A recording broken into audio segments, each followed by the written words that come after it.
Try करके देखते हैं, ठीक है तो। थोड़ा सा डाउट है हाँ उसमें। देखते हैं, तो इसको मैं डाउनलोड करता हूँ ना। सो जैम 25 तो अभी डाउनलोड किया होगा, देखते हैं। सर जैम 25 आपके हिसाब से इस साल हार्डेस्ट पेपर था क्या 25 का? हाँ अभी तक का हिस्ट्री में सबसे हार्ड हम्म, पेपर था। सबसे अच्छा पेपर तो था। क्योंकि इसके जनरल का कट ऑफ 8 नंबर गए थे, मतलब 8 मार्क्स जनरल का कट ऑफ था। और इसमें 30 मार्क्स जो बच्चा ले आया था उसके मार्क्स 50 के आसपास था। 30 मार्क्स पे 50 रैंक था। ये है, मतलब मतलब सिर्फ 50 बच्चा, ये 3,000 में से ओनली 50 स्टूडेंट है जो 30 मार्क्स ला पाया, बाकी उसके नीचे ही है, समझो आप। मतलब 30 एवब वाले अंडर 50 रैंक में है। इतना मुश्किल पेपर था, आप समझ लो आप।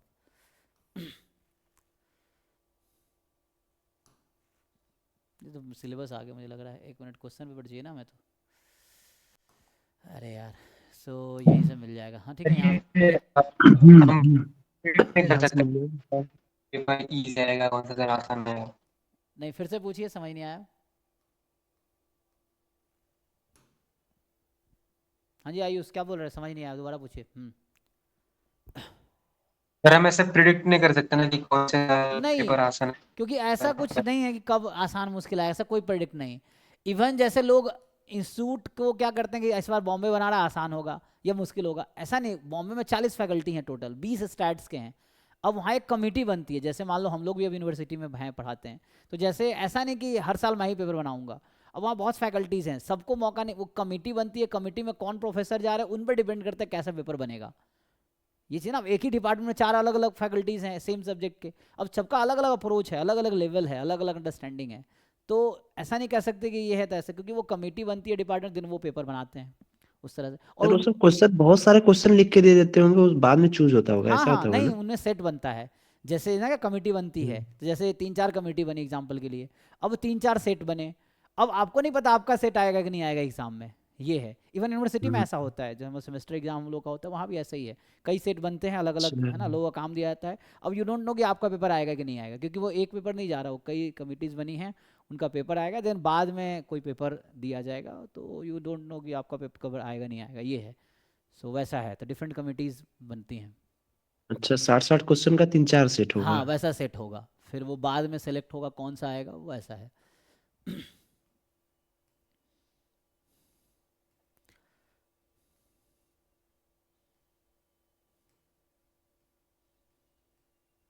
सेम जैसे एसएससी में भी नहीं, ऐसे ही होता है, नीट में भी ऐसे ही, जेडब्ल्यू में भी ऐसे ही है।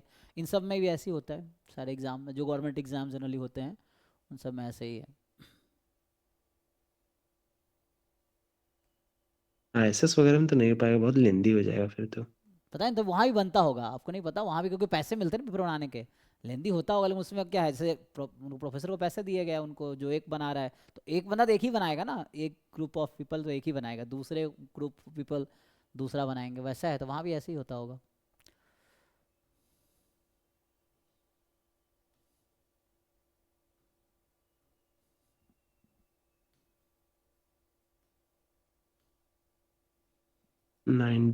एक्चुअली मैं किया हूँ, लेकिन देखते हैं ट्राई करके तो। वैल्यू पुट करना पड़ेगा, मैं पीडीएफ फाइंड आउट करके।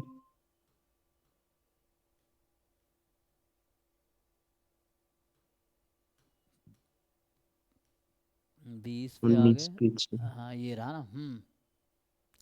नहीं, सेपरेटली करना पड़ेगा, पॉइंट बाई पॉइंट, टोटल अच्छा। प्रोबेबिलिटी से हो जाएगा, टोटल प्रोबेबिलिटी से पॉइंट बाई हाँ, पॉइंट करना अच्छा, बस पड़ेगा। यही जानना था, तो ठीक है। हम्म। मतलब ऐसे लगाएंगे तो नहीं आएगा आंसर? जनरल में थोड़ा मुश्किल है ना, क्योंकि इसमें वो लेनी है। जैसे अगर मैं ये ट्राई दोनों का करूँ। प्रोडक्ट हो गया, एक्चुअली कट जा रहा है सब कुछ, अच्छा वाई वो। देखते हैं, देखिए ये कहना ना x+1 इवन नंबर, मतलब x ऑड होगा, यही ना। और ठीक है। अब x ऑड है, यहाँ y यूनिफॉर्म 0 1 है। और सो y जो बाइनोमियल है है। यूनिफॉर्म 0 1 है। और x गिवन y जो है आपके पास, वो बाइनोमियल 6 y है।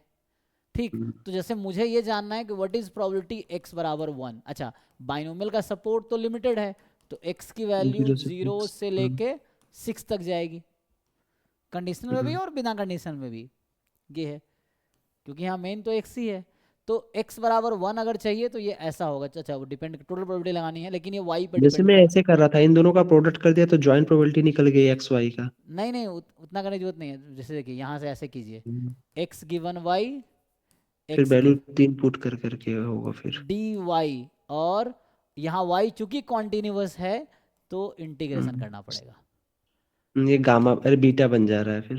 अब इससे प्रोबेबिलिटी क्योंकि डिस्क्रीट है तो ऐसा, तो 1 पे अलग, सिमिलरली 3 पे, अच्छा, सिमिलरली 5 पे, अब तीनों पे जो आंसर आएगा ऐड कर देंगे, तो वैसा। मतलब ये अप्रोच है, मतलब हाँ, ऐसे डायरेक्ट नहीं निकाल सकते probability X equals to small X ऐसे करके। अच्छा हम तो ऐसे आप कर रहे थे क्या कर रहे आंसर। हैं यहाँ, ज्वाइंट अपॉन मार्जिनल वैसे। जॉइंट मार्ज जॉइंट इनटू जो गिवन कंडीशन दिया कंडीशनल इनटू वाई का तो पीडीएफ जॉइंट प्रोबेबिलिटी निकल गई। अच्छा, लेकिन आप x का वो लिखेंगे हर पॉइंट पे, लेकिन हमें तो सिर्फ ऑड पे चाहिए, तो जो क्वेश्चन की रिक्वायरमेंट हालांकि इतना ही है, लेकिन आप जो कह रहे हैं अगर उसको तरह सोचे तो मतलब क्वेश्चन में इतना ही चाहिए, तो इससे हो जाएगा काम, तो हाँ तो इसको हम हम। डायरेक्ट प्रोबेबिलिटी एक्स का निकाल दिए, मार्जिनल पीडीएफ निकालिए एक्स का, फिर तीनों पे निकाल लेंगे, ऐड कर देंगे। अच्छा ठीक है, देखते हैं, तो उससे भी आ जाना चाहिए कि probability capital X is equal to small x, तो 0 से ठीक। 1 hmm, PDF of y, probability उधर। Of x given y dy, है ना। एंड जी। अगर यहाँ से ट्राई करें तो ये है 1, एंड x गिवन y, तो इसका दे रखा है हमें 6 चूज सिक्स y, एक्स सो 6 चूज x, p की जगह y है, वाई तो y की Y power power x, X 1 minus y की power 6 minus x D Y. dy। अब बताइए इंटीग्रेशन, बीटा हो गया अब 6। इंटीग्रेशन हमें करना ये है तो y बाहर के निकल रेस्पेक्ट में, जाएगा तो ना, 6 सिक्स एक्स बाहर x निकल बाहर आ गया जाएगा। जी। अब ये ये बीटा हो गया, beta first beta kind. First kind, so beta x plus one x plus 7 one minus x 7 minus x. 7 minus x, ठीक है चल जाएगा। अब इससे भी हो जाएगा आंसर, तभी वही आना चाहिए, आ जाएगा, देखिए देखते हैं। तो हमें ऑड चाहिए ना, x को ऑड करना है, तो मुझे चाहिए प्रोबेबिलिटी x बराबर 1, तो इसको उसके दोनों लिए को ब्रेक कर दिया, शायद 1/7 बस केवल आ जा रहा है। किनको ब्रेक कर रहे हैं। दोनों को ब्रेक कर देंगे, बीटा को इन टर्म्स ऑफ गामा, उसको फिर लिख अच्छा, देंगे इसको फैक्टोरियल में। खोलना चाह रहे हैं आप, है ना। तो ये 6 सबको डिवाइड है। Factorial x factorial 6 minus x factorial, और ये बीटा है, तो बीटा अल्फा बीटा, तो गामा अल्फा, तो ये x plus one, x x तो इंटीजर फैक्टोरियल ही होगा, तो x फैक्टोरियल 7 माइनस, फिर 6 इतना, माइनस एक्स फैक्टोरियल तो ये 6 माइनस x फैक्टोरियल, हाँ, डिवाइड सम कर दीजिए, बाय 7 फैक्टोरियल। नहीं 8 होगा ना। तो 7 फैक्टोरियल में अच्छा, गामा 8 गामा हो 8 गया, होगा। तो 7 फैक्टोरियल, ठीक है, तो ये वन बाई इससे सेवन आ कट गया। गया, और ये इससे कट गया, तो इसका मतलब ये हो गया कि हर पॉइंट पे 1/7 आएगा, तो क्या दिक्कत है, जैसे देखिए, तो इससे ये पता चल गया आपको कि x जो एक्चुअली है वो है ओ डिस्क्रीट अरे यूनिफॉर्म, हाँ समझ गया। ये हो गया एक्चुअली मैं ऐड कर दे रहा था, 137 कर दे रहा था है ना। वो। ठीक तो ठीक ये ठीक, यहाँ फॉर तक तो किया ऑल है। x बराबर 0 1 2 अप टू 6, ये हो गया। तो हमें ऑड के लिए चाहिए, ठीक है। तो हम 3 हो जाएगा, तो ऐसे आंसर आ गया। ये ऐसे भी सॉल्व करते थे, ठीक इसका है आंसर सर। आता 1/7 1/7 1/7, तो मिला के 3/7 उधर इस ज्यादा क्वेश्चन लेंदी का बन आंसर जाएगा। है ना। ठीक है, तो इस, एक्चुअली मैं यहाँ ऐड कर दे रहा था, 1/7 प्लस 2 3/7 प्लस 5/7। तो इससे इनडायरेक्टली हमने एक थ्योरम प्रूव कर दिया, है ना। मतलब आप देखेंगे तो इससे एक कंक्लूजन ये निकल गया कि हमने एक थ्योरम यहाँ पे प्रूव कर दिया, मतलब जैसे जरूर ना कितने सारे थ्योरम है, तो यही थ्योरम हो गया कि अगर y यूनिफॉर्म 0 1 है एंड x बाइनोमियल मान लीजिए n कॉमा y एक्स है, गिवन वाई। तो हाँ x गिवन y जो है आपका, एक थ्योरम बन गया कि x गिवन y जो है वो बाइनोमियल ऐसा है, तो देन जो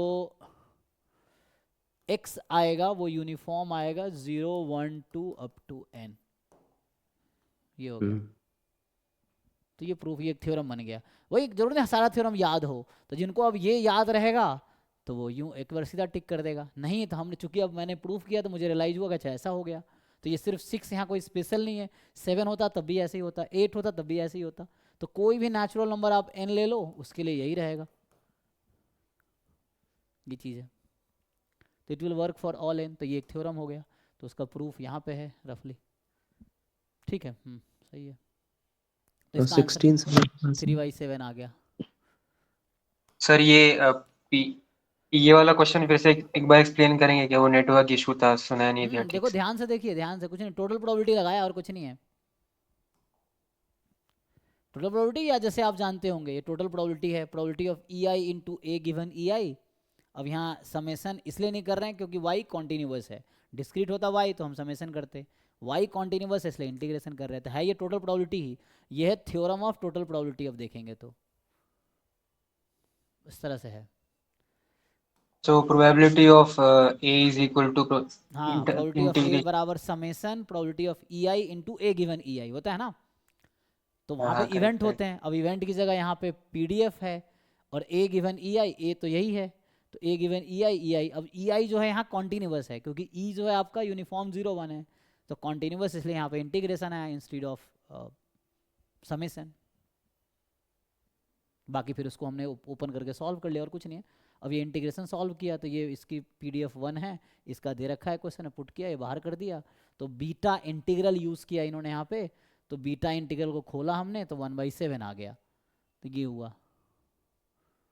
ठीक है, तो इससे ये समझ आया, अच्छा हर x के लिए ये आएगा, तो इससे ये रियलाइज हुआ कि x जो है यूनिफॉर्म डिस्क्रीट है ऑन 0 to 6। तो बाद में हमने एक थ्योरम बना दिया कि y यूनिफॉर्म 0 1 है, x given y binomial n y है, तो x जो होगा यूनिफॉर्म 0 1 to n होगा। ये है, जैसे इस तरह एक क्वेश्चन मुझे याद आ रहा है, जैसे इस तरह था ना कि पॉइजन लैम्बडा है, x पॉइजन लैम्बडा है, और y given x binomial n या बाइनोमियल x p है, तो जो y होता है वो पॉइसन लैम्बडा p होता है। ये पहले एक थ्योरम है, जैसे ये एक थ्योरम वैसे ये भी एक थ्योरम हो गया कि x पॉइसन लैम्बडा है, y given x binomial x p है, तो y पॉइसन लैम्बडा p होगा। इसका प्रूफ भी ऐसे ही आता है, सेम थोड़ा टोटल प्रोबेबिलिटीज, तो उस तरह से है, तो ऐसे जैसे एक थ्योरम वैसे एक थ्योरम है, जैसे सर बहुत सारे हम्म अभी ये क्वेश्चन को देख के ना ऐसे, जैसे मैंने भी ट्राई किया था इसको सॉल्व करने को, तो ये क्वेश्चन को देखते ऐसे ऐसे एकदम से नहीं चमकता है कि यहाँ पे theorem of total probability use होगा। अभी कंडीशनल देख के वो ऐसा दिमाग में आता है कि वो कंडीशनल का फॉर्मूला होता है ना, probability of x given y is equal ant upon marginal, तो वैसे मतलब दिमाग में आ रहा था कुछ तो, लेकिन वो अप्रोच था ही नहीं, कुछ तो अलग ही था एकदम। उसमें दिक्कत ये है कि एक डिस्क्रीट है एक कॉन्टिन्यूस है, तो जब आप ज्वाइंट लिखेंगे तो एक डिस्क्रीट है एक कॉन्टिन्यूस है, क्योंकि x तो डिस्क्रीट है क्योंकि बता रखा बाइनोमियल में आएगा, तो x एट देन डिस्क्रीट ही होना है, x गिवन y डिस्क्रीट है तो x डिस्क्रीट ही होगा। मैं और y यहाँ तक किया था, बहुत ब्लंडर मिस्टेक कर रहा था, ऐड कर दिया था 135 डिवाइड बाई 9/7। हम कह रहे प्रोबेबिलिटी ग्रेटर देन 1 क्यों आ रहा है? अच्छा अच्छा, हाँ एक्चुअली ये तो 1/7 कांस्टेंट है। हाँ, 1/7 फिक्स है, वो तो हर नंबर पे यही प्रोबेबिलिटी है, हम्म एवरी नंबर, हाँ वही हम्म। तो वो है कि वही कह रहा, मैं सब कुछ सही कर रहा हूँ, गलत कहाँ हो रहा है। ठीक है। इसका सर एक क्वेश्चन नंबर 12 है, 12, और का तो प्रोबेबिलिटी है।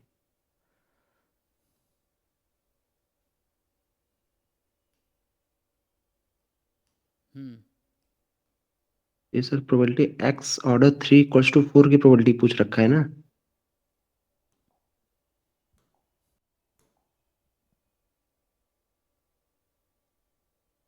तो ये जो है, चलिए इसको हटा दें, अगले पेज पे डालें।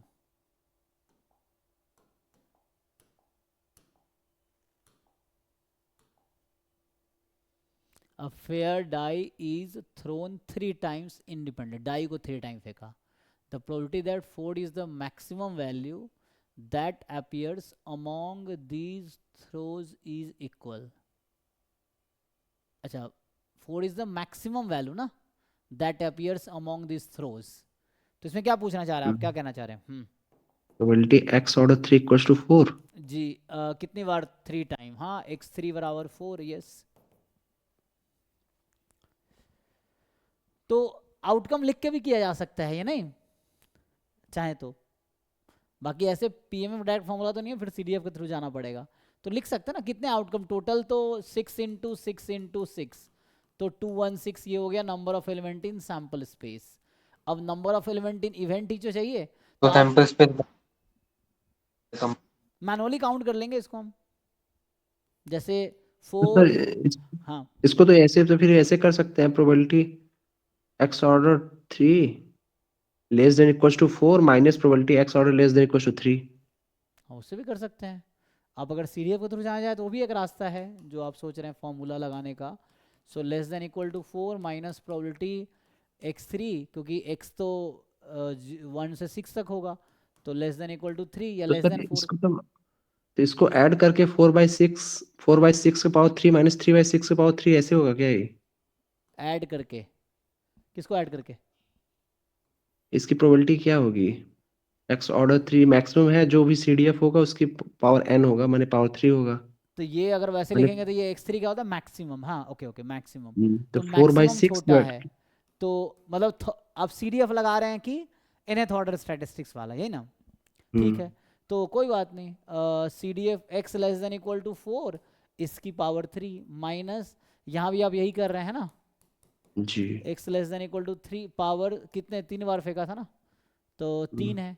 अब ये X less than equal to 4 की प्रोबेबिलिटी क्या होती है 1 थ्रो में? 1 थ्रो में 1 2 3 4 ना, 4/6 इसकी पावर 3, 3/6 इसकी पावर 3, यही ना? कितना आ जाएगा? 4 cube minus 3 cube by 6 cube, तो 64 माइनस 27/6 क्यूब, तो 6 क्यूब मतलब 216, तो कितना हो गया? 37/216। अरे यही, लेकिन हमको सही से समझ नहीं आ रहा है 4/6 कैसे लिख रहे हैं? हम्म, तो हाँ 4/6 कैसे लिख रहे हैं? डाइस पे आपने रोल किया तो 1 2 3 4 आने की क्या प्रोबेबिलिटी है?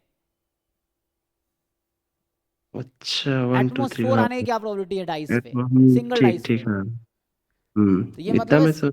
सिंगल डाइस पे एटमोस्ट 4 आएगा, लेस देन इक्वल 4 ये तो 1 या 2 या 3 या 4, यहाँ 1 या 2 ठीक। या 3, तो इससे भी हो जाएगा, ये भी सही है। हाँ वैसे मैन्युअली बहुत लंबा हो हाँ, जाएगा। उससे मैनुअली फिर काउंट करते फिर 37 आता, फिर 37/216 होता। हाँ, ये भी है, ऐसे भी ठीक है। मतलब वही अपने तरीके से सोचेंगे तब भी होगा, मतलब कोई भी अप्रोच लगाएंगे आंसर सही आएगा, अगर अप्रोच सही है तो मतलब कॉन्सेप्ट सही लगा रहे हैं तो ये है, तो आंसर तो सही आएगा।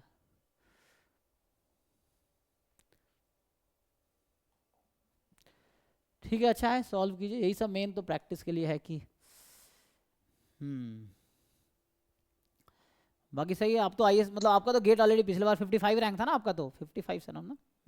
Yes sir. हाँ आपका था ही, ठीक है फिर भी। हाँ ठीक है, तो मिलते हैं नेक्स्ट क्लास में। हाँ thank you. Yes sir, good night, thank you. Good night. हाँ।